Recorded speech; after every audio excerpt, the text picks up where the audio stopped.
السلام علیکم۔ ابرہہ کے بارے میں ہم سب نے جانا ہے، پڑھا ہے یا ہمیں پتہ ہے اس کے بارے میں، لیکن ابرہہ کون تھا؟ اور ایک معمولی سا سپاہی اور ایک عام سا فوجی اتنی پاور حاصل کر گیا کہ نہ صرف یہ کہ وہ یمن پہ اپنی حکومت قائم کر لی، اور جب وہ مکہ مکرمہ کی طرف آتا ہے خانہ کعبہ کو تباہ کرنے کے لیے، تو کیسے اتنا پاورفل ہو گیا اور کیا وجہ تھی کہ مکہ والوں نے اس کے آگے سرنڈر کر دیا، اور وہ آخر کیوں خانہ کعبہ کو تباہ کرنا چاہتا تھا؟ یہ تو ہم جانتے ہیں وہ خانہ کعبہ کو تباہ کرنے آیا تھا، لیکن کیوں؟ یہ ہم جانیں گے اس ویڈیو میں۔ ابرہہ کے بارے میں جب ذکر ہم کرتے ہیں تو اس کی شروعات ہوتی ہے یمن اور اس سے ایک ملحقہ علاقہ جو کہ آج کل سعودی عرب میں ہے، نجران۔ نجران پہ ایک ذو النفس نامی ایک حکمران تھا جو کہ کافی ظالم تھا، تو اس کے ظلموں سے تنگ آ کے وہاں کے ایک باشندے نے وہاں کی خبر لے کے، انفارمیشن لے کے، وہ دوست اس کا نام تھا، وہ بھاگتا ہے کیسر روم کی طرف مدد کے لیے۔ کیسر روم کے پاس جا کے جب وہ مدد کی اپیل کرتا ہے تو کیسر روم اس کو کہتا ہے کہ تمہارا علاقہ جو ہے نجران وہ کافی دور ہے، اور میری فوج کو وہاں جانے کے لیے کافی زحمت کرنی پڑے گی،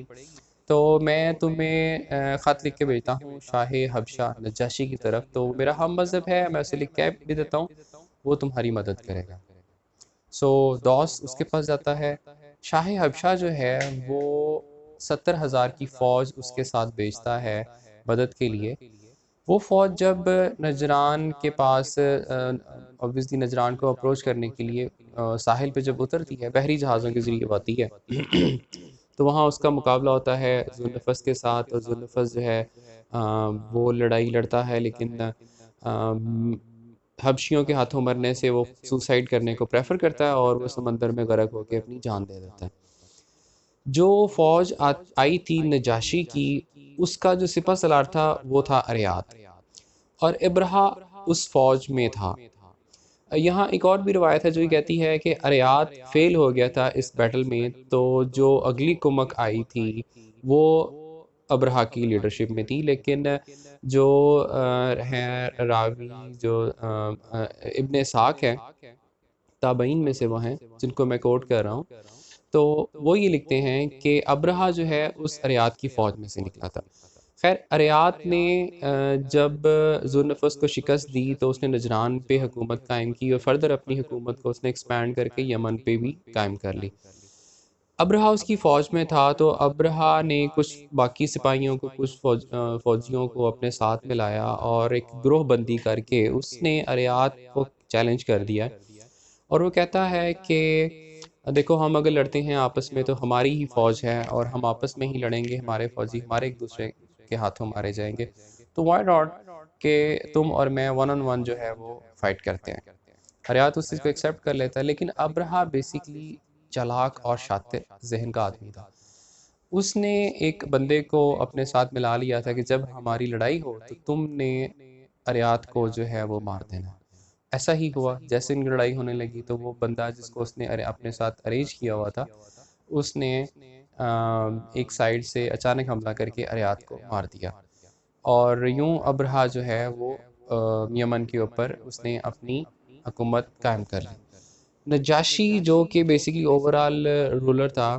اس کو جب یہ پتہ چلتا ہے تو اس کو بہت غصہ آتا ہے۔ وہ یہ قسم کھاتا ہے کہ وہ خود یمن جائے گا اور جا کے ابرہہ کو قتل کرے گا، اس کی داڑھی اور اس کے سر کے بالوں کو کاٹے گا، اور اس کو مٹی سے، دھول سے جو ہے وہ گندا کرے گا۔ جیسے میں نے پہلے بتایا، ابرہہ بہت چالاک آدمی تھا۔ اس کو جب اس بات کا پتہ چلتا ہے تو وہ بہت سارے تحائف اکٹھے کرتا ہے،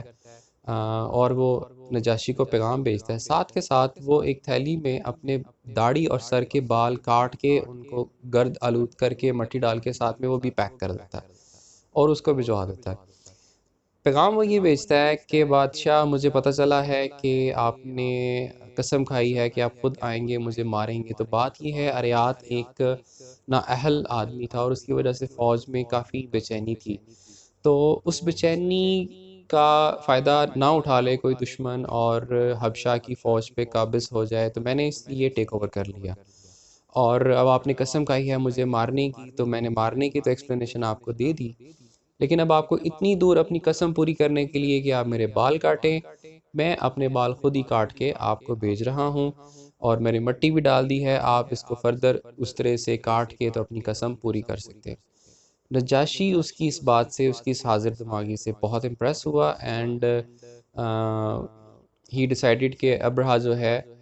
ہی شیل کنٹینیو، وہ ابرہا جو ہے وہ اپنی گورنمنٹ کو کنٹینیو کرتا ہے۔ تو ابرہا اس طرح جو ہے وہ فائنلی گیم اپنی سیٹ کر لیتا ہے۔ اب فردر اس کو جب شہرت اور پاور کا لالچ ہوتا ہے تو وہ یہ سوچتا ہے کہ یہاں پہ ایک ایسی عالی شان جو ہے وہ بلڈنگ ہونی چاہیے، بیسیکلی چرچ ہونا چاہیے،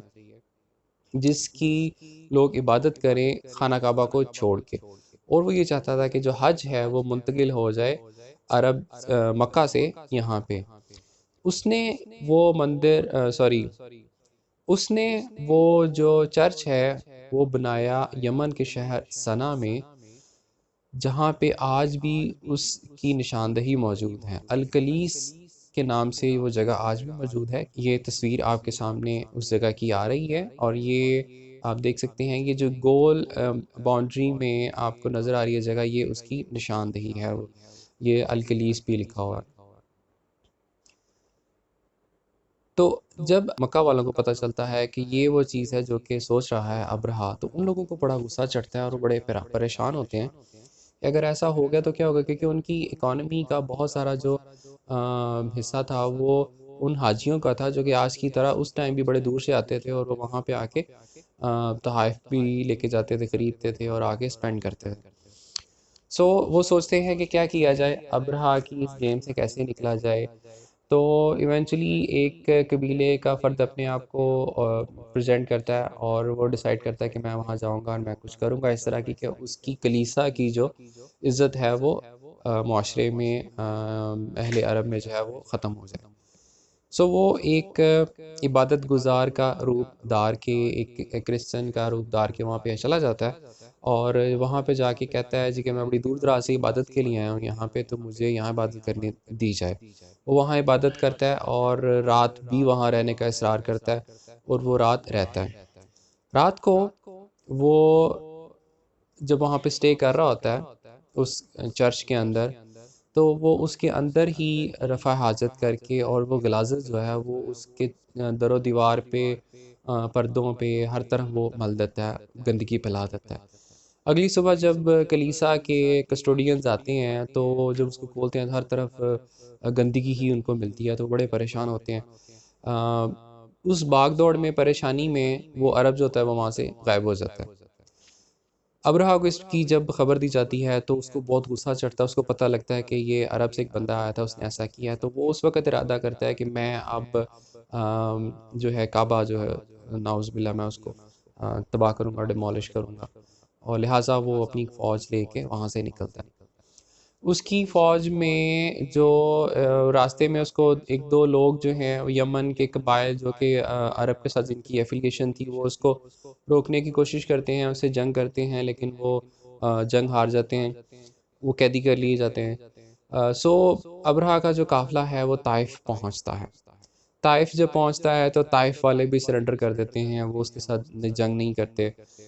وہ اس سے ضرور یہ درخواست کرتے ہیں کہ جی، چونکہ بت وہاں پہ موجود تھے تو وہ کہتے ہیں کہ ہمارے بتوں کا جو معبد ہے، یعنی جو ورشپ پلیس ہے، اس کو تباہ نہ کرو، لیکن وہ اس کو obviously ریجیکٹ کر دیتا ہے۔ خیر، طائف سے بھی جب آگے چلتے ہیں تو مکہ کے قریب پہنچ کے ابرہا رکتا ہے، اور مکہ کی خبر لینے کے لیے، ان کی پاور کو اسیس کرنے کے لیے وہ اپنے کچھ بندوں کو بھیجتا ہے۔ وہ بندے مکہ والوں کے اونٹ گیر کے ہاں کے لے آتے ہیں اپنے لشکر میں۔ ان میں 200 کے قریب اونٹ جو ہیں وہ حضرت عبد المطلب جو حضور صلی اللہ علیہ وسلم کے دادا تھے ان کے بھی تھے۔ مکہ والوں کو ابرہا کی اس کے آنے کا مقصد کا پتہ چلتا ہے، اور ان کے اونٹوں کا بھی پتہ چلتا ہے، تو مکہ والے یہ ڈیسائیڈ کرتے ہیں کہ obviously وہ اس سچویشن میں، اس پاور میں نہیں ہے کہ وہ ڈیسائیڈ کریں، جنگ کریں ابرہا کے ساتھ، لیکن عبد المطلب جو ہے وہ ابرہا کے پاس جاتے ہیں اور جاتے ہیں تو ابرہا اوبویسلی ایکسپیکٹ کر رہا تھا کہ میرے پاس آئے ہیں تو یہ میرے سے آ کے بات کریں گے کہ میں مکہ کعبہ کو تباہ نہ کروں. تو لیکن عبد المطلب جو ہیں وہ یہ کہتے ہیں کہ میں اپنے اونٹ واپس لینے آیا. وہ بڑا پریشان ہوتا ہے کہ ہاؤ کم کہ میرے سے یہ کعبہ کی بات نہیں کرے, اپنے اونٹوں کی بات کر رہے ہیں. تو حضرت عبد المطلب کہتے ہیں کہ کعبہ جو ہے یہ اللہ کا گھر ہے اور ان کے خلیل نے بنایا ہوا ہے, تو اللہ ول ٹیک کیئر آف اٹ. اللہ جو ہے اس کی حفاظت فرمائیں گے, میں تو اپنے اونٹوں کے لیے بات کرنے آیا ہوں. تو وہ اپنے اونٹ لے کے چلے جاتے ہیں. ابرہا کو یہ بات انتہائی ناگوار گزرتی ہے اور اس کے غصے میں اور یعنی کہ اضافہ کر دیتی ہے کہ مطلب ہی واز سو کانفیڈنٹ عبد المطلب جو ہیں کہ ان کو کوئی ٹینشن ہی نہیں ہے. وہ واپس آتے ہیں, حضرت عبد المطلب اور مکہ والوں سے باتیں کرتے ہیں. مکہ والے وہ سب اپنے ساز و سامان لے کے پہاڑوں کی طرف چلے جاتے ہیں. حضرت عبد المطلب بھی جو ہیں وہ اپنا سامان نکالتے ہیں اور جانے سے پہلے کعبہ شریف میں آ کے اللہ پاک سے گریہ گزاری کرتے ہیں, دعائیں کرتے ہیں کہ یا اللہ پاک یہ آپ کا گھر ہے, آپ اس کی حفاظت فرمائیں, ہم اپنا ساز و سامان لے کے جا رہے ہیں. جب وہ لوگ وہاں سے نکل جاتے ہیں تو مین وائل ابرہا اپنی فوج کو موو کراتا ہے. اس کی فوج میں محمود نامی ہاتھی جو ہے اس کے کان میں اس کا جو تھا کمانڈر جو ہاتھیوں کا تھا, وہ یہ بولتا ہے کہ محمود تم اگر واقعی محمود ہو تو مکہ کی طرف قدم نہ اٹھانا, اپنے گھٹنے ٹیک دو. اور محمود جو ہے وہ زمین پہ بیٹھ جاتا ہے. لاکھ کوشش کرتے ہیں وہ لوگ کہ اس کو اٹھایا جائے بٹ وہ موو نہیں کرتا. جب اس کو یمن کی طرف موو کراتے تھے وہ بھاگنے لگ جاتا تھا, بٹ جب اس کو مکہ کی طرف موو کرتے تھے وہ بیٹھ جاتا تھا. اسی دوران میں جیسا کہ اللہ پاک نے فرمایا ہے کہ ابابیل آ جاتے ہیں, ابابیل کی فوج آ جاتی ہے ان کی, اور وہ کنکریاں اور آتشی کنکریاں وہ فائر کرتے ہیں. فائر مطلب یہ کہ وہ بالکل گن شاٹس کی طرح وہ آئیں, کیونکہ ہسٹورینز لکھتے ہیں کہ وہ سروں میں اگر جس کے لگتی تھیں تو وہ آر پار ہو کے جسم سے زمین کی طرف نکل جاتی تھی, اگر ایک سائڈ سے لگتی تھیں تو دوسری سائڈ کی طرف نکل جاتی تھیں, اور کھال جو ہے وہ اس سے پھٹ جاتی تھی, ادڑ جاتی تھی, اور اعضاء جو ہیں وہ پھٹ جاتے تھے. اسی عذاب میں ابرہا بھی مارا گیا اور اس کی فوج بھی جو ہے ساری تباہ ہوگی. اور اللہ پاک نے اپنے حرم مبارک کی, اپنے گھر کی جو ہے حفاظت فرمائی, جیسے کہ عبد المطلب نے دعا کی تھی. تو یہ تھا ابرہا کا قصہ. ابرہا کیسے پاور لے کے آیا اور کیا اس کے ساتھ بنی, اور اس نے کعبہ کو کیوں توڑنے کے لیے آیا تھا. تو یہ ایک چھوٹا سا بریف تھا. آنورڈ اسی سے آگے آنورڈ جو ہے کوئی نہ کوئی واقعہ جو ہے حضور صلی اللہ علیہ وسلم کی زندگی کی طرف لے کے آؤں گا. السلام علیکم.